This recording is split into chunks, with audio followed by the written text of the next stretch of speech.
Good morning students. आज हमारे पास lesson number 7 जिसका नाम है विद्युत धारा के चुंबकीय प्रभाव की वीडियो का पार्ट नंबर 3 आज हमारे सामने है, जिसमें अब हम बेहद इंपॉर्टेंट टॉपिक्स के बारे में हम डिस्कस करेंगे। जैसा कि हम जानते हैं, अभी नहीं तो कभी नहीं। ओके स्टूडेंट्स, जिसमें आज हमारा सबसे पहला अनुप्रयोग है वृत्ताकार धारावाही कुंडली के केंद्र पर चुंबकीय क्षेत्र। ओके, चलिए हम हमारे इस टॉपिक को आगे बढ़ाते हैं, जिसमें हमने ये माना कि एक वृत्ताकार धारावाही कुंडली हमारे पास ही है, जिसमें मैंने धारा I प्रवाहित की है। धारा इस तरह से बहती हुई और अंतिम सिरे की ओर वापस आती है। हमने ये कहा कि इस कुंडली का केंद्र हमारे पास है बिंदु O के रूप में, जिसकी त्रिज्या हमें प्राप्त है A। स्टूडेंट्स, मैंने ये माना है कि इसकी त्रिज्या वृत्ताकार धारावाही कुंडली की त्रिज्या है A। अब जैसा कि बायो-सावर्त के नियम के आधार पर हम जानते हैं, बायो-सावर्त के नियम से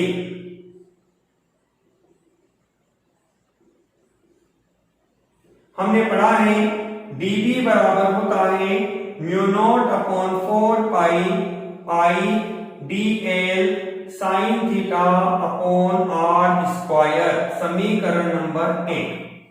ठीक है स्टूडेंट्स, चलिए हम हमारे टॉपिक को आगे कंटिन्यू करते हैं। सुनिए ध्यान से दोबारा से जो मैं अपनी बात को बोल रहा हूं। मेरे द्वारा माना गया है स्मॉल a त्रिज्या की एक वृत्ताकार धारावाही कुंडली, जिसमें I धारा मेरे द्वारा प्रवाहित की गई है। मुझे इस कुंडली के केंद्र O पर चुंबकीय क्षेत्र का मान ज्ञात करना है, जिसका उपयोग करना है बायो-सावर्त का नियम। तो बायो-सावर्त का नियम जैसा हमने थ्योरी में पढ़ा है, dB बराबर होता है μ0/4 पाई I dl sin theta upon r square. चलिए स्टूडेंट्स, हमने थ्योरी में पढ़ा था बायो-सावर्त में हमें एक अल्पांश भाग की आवश्यकता पड़ेगी। हमने एक अल्पांश भाग इसका मान लिया AB के रूप में। स्टूडेंट्स, जिसकी लंबाई को हमने कहा ये लंबाई हमारे पास है dl के रूप में।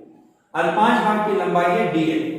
हमने इस अल्पांश भाग को अभिष्ट बिंदु से, जो कि आपके द्वारा बोला गया है कहां, केंद्र पर, हमने इस अल्पांश भाग को बिंदु O से मिला दिया। अर्थात अभिष्ट दूरी जो r बनती है वही आपके पास इसकी त्रिज्या का काम कर गई। तो हम ये देखते हैं कि यहां जो एंगल बनता है थीटा इक्वल टू होगा 90 डिग्री का। तो हम ये देखते हैं चित्र से स्टूडेंट्स, चित्र से हमें प्राप्त होता है थीटा इक्वल टू 90 डिग्री, और हम जानते हैं साइन 90 डिग्री बराबर 1 होता है। तथा इसके साथ साथ हमने एक चीज और ज्ञात करी है, r बराबर a है।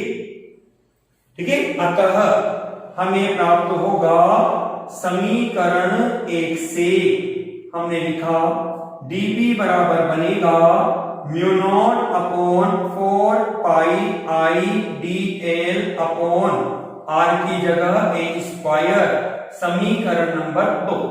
ठीक स्टूडेंट्स, तो ये हमारे पास स्टूडेंट्स अल्पांश भाग के द्वारा बिंदु O पर चुंबकीय क्षेत्र का मान प्राप्त होता है। एक्चुअल रूप में हमारा टॉपिक खत्म हो गया, लेकिन आपने जो चुंबकीय क्षेत्र ज्ञात किया है वो केवल इस अल्पांश भाग के लिए किया है, जबकि हमें इस संपूर्ण वृत्ताकार धारावाही कुंडली के लिए चुंबकीय क्षेत्र ज्ञात करना है। तो स्टूडेंट्स, यहां दो तरीके हैं। या तो आप क्या कीजिए कि जितने भी अल्पांश आपने लिए हैं उन सभी अल्पांशों के लिए प्राप्त चुंबकीय क्षेत्र को आप जोड़ दो, तो जो आंसर आपको मिलेगा वह परिणामी या नेट चुंबकीय क्षेत्र को व्यक्त करेगा। दूसरा तरीका यह है कि आप जो समीकरण आपने प्राप्त की है इस समीकरण का समाकलन कर दीजिए। अब समाकलन के रूप में अपन जानते हैं लंबाई हमारे पास लिमिट के रूप में बन रही है, तो समाकलन की सीमाएं हम लिमिट के रूप में बनाएंगे, जो कि मिनिमम 0 के रूप में, और अधिकतम चूंकि वृत्ताकार है, और हम जानते हैं वृत्ताकार भाग में जो लंबाई होती है वह परिधि के रूप में होती है, जिसे हम 2 पाई r कहते हैं। r की जगह आपके पास त्रिज्या है a। तो मैंने यहां कहा स्टूडेंट्स, इसलिए संपूर्ण वृत्ताकार धारावाही कुंडली के कारण उसके केंद्र पर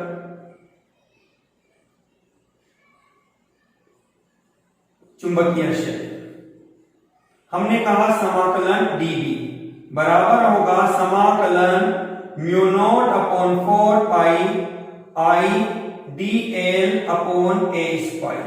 ठीक है स्टूडेंट्स, इसमें सीमाएं बनाते हैं तो 0 पर 0 और अधिकतम सीमा 2 पाई a, तो चुंबकीय क्षेत्र बनेगा b के रूप में। चलिए हमने ये कहा dv का समाकलन हमें b प्राप्त होता है बराबर, यहां कांस्टेंट वैल्यू के रूप में लंबाई आपके पास बनेगी जिसका समाकलन करना है, बाकी कांस्टेंट वैल्यू को आपने बाहर ले लिया, mu naught I upon 4 pi a square समाकलन 0 से लेकर 2 पाई a और इंटू dl।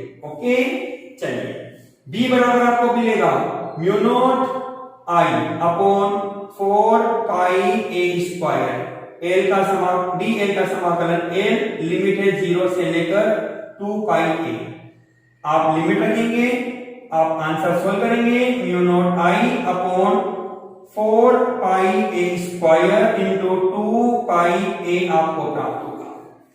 ठीक है स्टूडेंट्स, हमने सीमाओं को रखा और सोल्व किया, तो इस आधार पर हमें चुंबकीय क्षेत्र का मान मिलेगा, b बराबर बनेगा म्यू नॉट I, 2 पाई से 4 पाई 2 बार कट जाएगा और a से a कट जाएगा, आपके पास बनता है final answer mu naught I upon 2a के रूप में, जिसको मैंने समीकरण नंबर 3 दे दिया। ये हमारे पास इस वृत्ताकार कुंडली के केंद्र पर चुंबकीय क्षेत्र का मान बनता है। ठीक है स्टूडेंट्स, अब हम इस डेरिवेशन को थोड़ा और आगे बढ़ाते हैं। थोड़े और आगे में हमने कहा, मैं यहां लाइन कर देता हूं, आपके पास सेकंड पार्ट में यहां से स्टार्ट होता है। मैंने ये कहा स्टूडेंट्स, यदि वृत्ताकार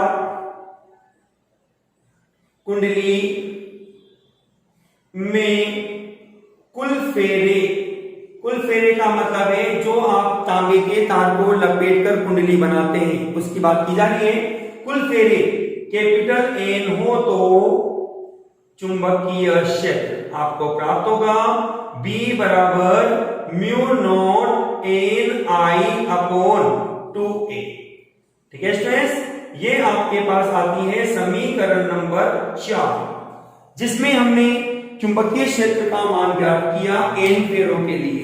यदि हमारे पास केवल एक फेरा होता है तो आपके पास समीकरण नंबर 3 से इसका आंसर दिया जा सकता है। अब स्टूडेंट्स, यहाँ कुछ महत्वपूर्ण बातें हैं जो आप हमारे इस फॉर्मूले के आधार पर ध्यान से सुनेंगे, ध्यान से समझेंगे। देखिए स्टूडेंट्स, पहले पॉइंट के रूप में मैंने आपको बोला, नोट नंबर 1 आपका बनता है यहाँ कि B प्रोपोर्शनल है I के, अर्थात धारा के समानुपाती होता है। B धारा I के समानुपाती है B, और ये धारा I। मैं ग्राफ बनाता हूं तो ये एक सीधी रेखा के रूप में प्राप्त होगा। इसका मतलब है कि धारा के मान को बढ़ाकर चुंबकीय क्षेत्र का मान बढ़ाया जा सकता है। नंबर 2 पॉइंट के रूप में स्टूडेंट्स अपने पास बात बनती है यहाँ पे कि B प्रोपोर्शनल है 1/a।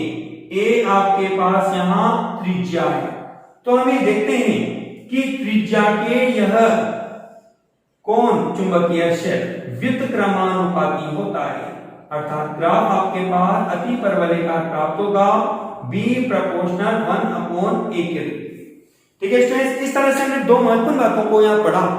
सुनिएगा, पहले फेरे के लिए यदि केवल वृत्ताकार कुंडली में केवल एक ही टर्न है तो B बराबर बनेगा mu naught I upon 2a।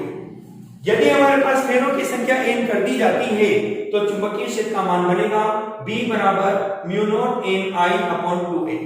Okay, चलिए हमने इस घटना के आधार पर दो बातों का और प्राप्त किया कि चुंबकीय क्षेत्र का जो मान है वो धारा I के समानुपाती होता है, मतलब धारा I के मान को बढ़ाकर चुंबकीय क्षेत्र का मान बढ़ाया जा सकता है। इसी प्रकार से हमने त्रिज्या के लिए कहा कि यदि वृत्ताकार कुंडली की त्रिज्या काफी अधिक है, बहुत बड़ी वृत्ताकार कुंडली है, तो आपके द्वारा जो चुंबकीय क्षेत्र बनेगा कुंडली में वह आपके पास तुलनात्मक रूप से कम होगा, क्योंकि त्रिज्या को बढ़ाने पर चुंबकीय क्षेत्र का मान घट जाता है, जबकि आप यदि वृत्ताकार कुंडली की त्रिज्या में कमी करते हैं तो चुंबकीय क्षेत्र का मान बढ़ जाता है।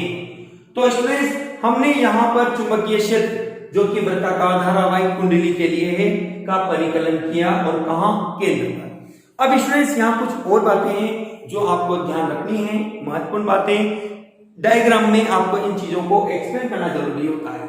देखिए, आपको यहाँ इस बिंदु पर, बिंदु O पर, चूंकि चुंबकीय क्षेत्र आपने बिंदु O पर ज्ञात किया है, तो आपको ये बताना है कि इस बिंदु O पर चुंबकीय क्षेत्र क्या बनेगा। जैसा मैंने कल आपको ट्रिक दी थी, एन और एस बना के देख लो। आपके पास अक्षर बनता है कौन सा स्टूडेंट्स, ये एरो इधर आ रहा है और ये एरो ऊपर जा रहा है, तो अक्षर बनता है एस। इसका मतलब है यहाँ पर आपके पास बनेगा क्रॉस का चिन्ह, जिसके आधार पर आप कहोगे कि चुंबकीय क्षेत्र की जो दिशा है तल के लंबवत नीचे की ओर होगी।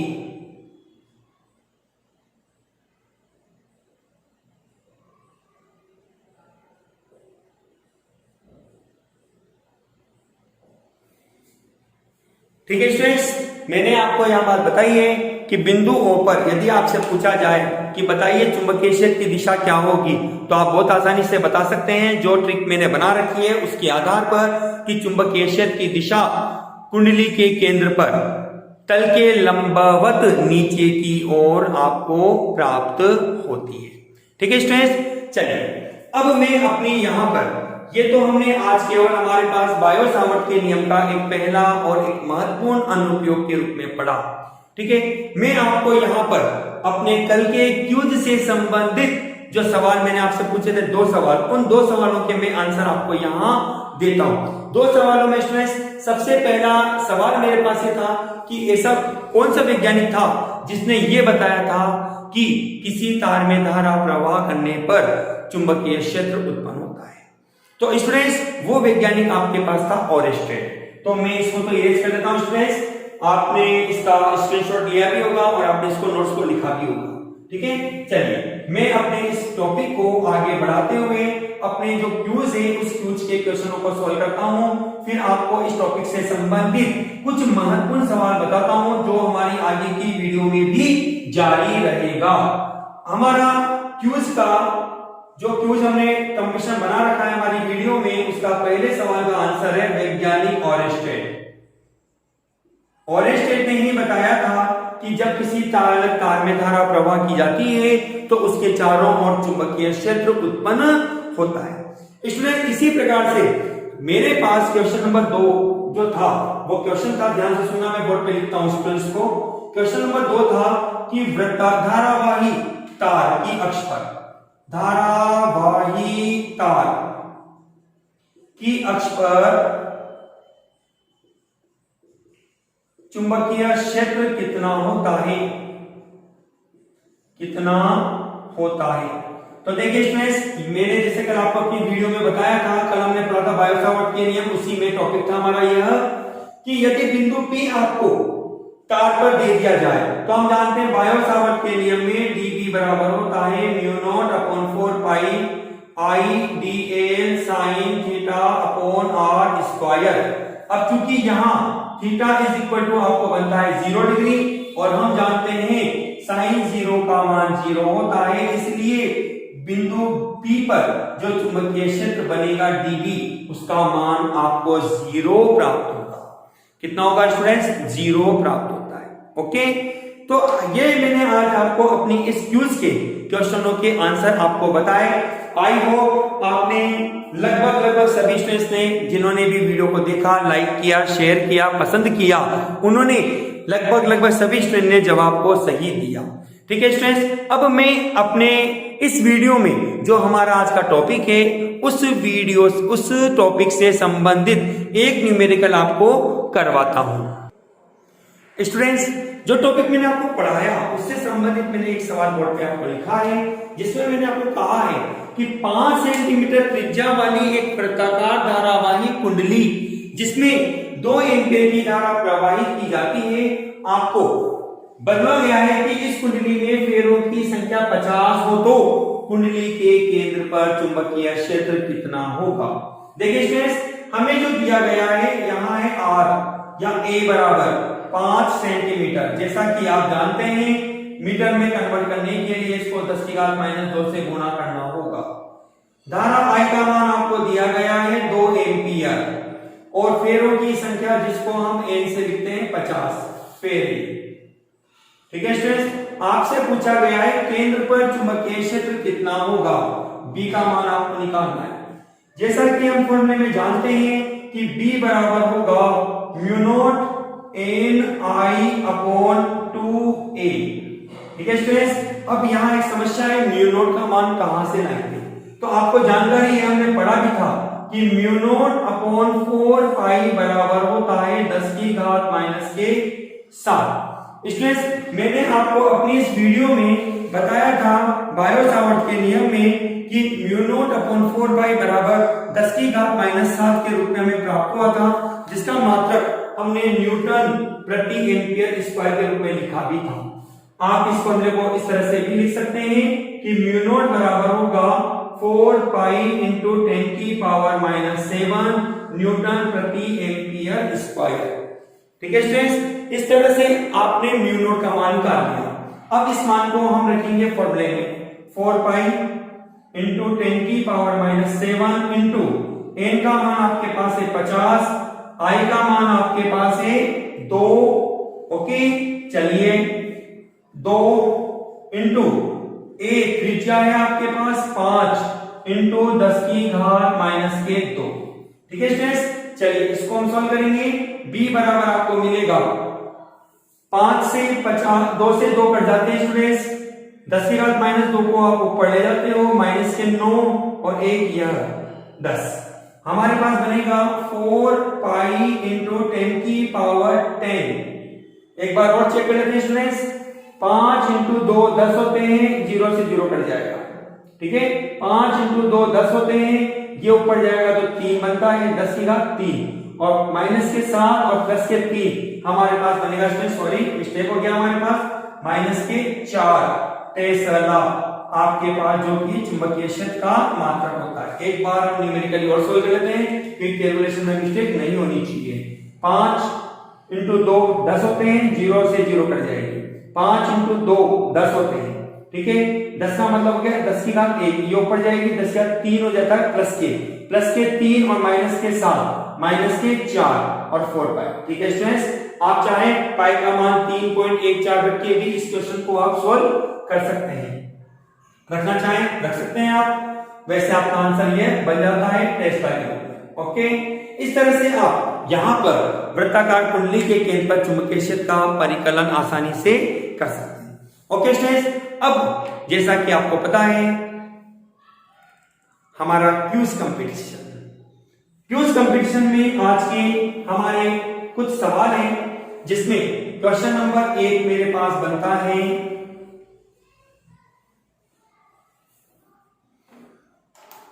क्वेश्चन नंबर स्टूडेंट्स 1 के रूप में। आज हमारी जो इस वीडियो है इसमें मैं आपसे चुंबकीय क्षेत्र से संबंधित जो कि हमारा पाठ चल रहा है, इससे संबंधित मैं कुछ टॉपिक्स, कुछ फॉर्मूले आपसे पूछूंगा। फॉर्मूले का मतलब स्टूडेंट्स मतलब न्यूमेरिकली क्वेश्चन जिसके आंसर आप बहुत आसानी से दे सकते हैं, उस फॉर्मूले को हम यहाँ पर या उस क्वेश्चन को मैं यहाँ पर आपसे प्राप्त करना चाहूंगा, जिसमें मेरे पास क्वेश्चन नंबर 1 है, यदि आवेश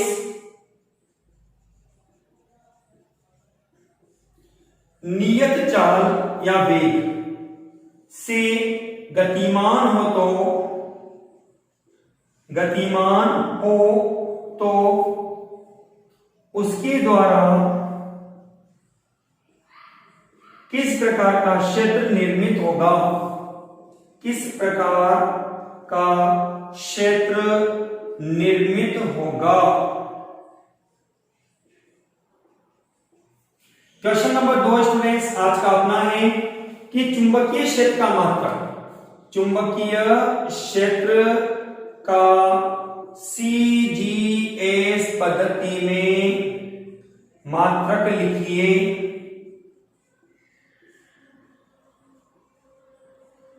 और एक सवाल और आपका है, एक गॉस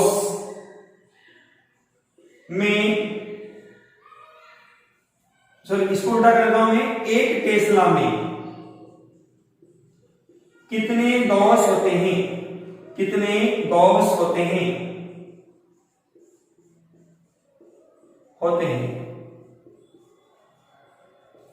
ठीक है स्टूडेंट्स। इस तरह से मैंने आज अपने क्यूज कंपटीशन में 3 सवाल आपको दिए हैं। जल्दी जल्दी से इनके सवालों के आंसर अपने कमेंट बॉक्स में लिखिए।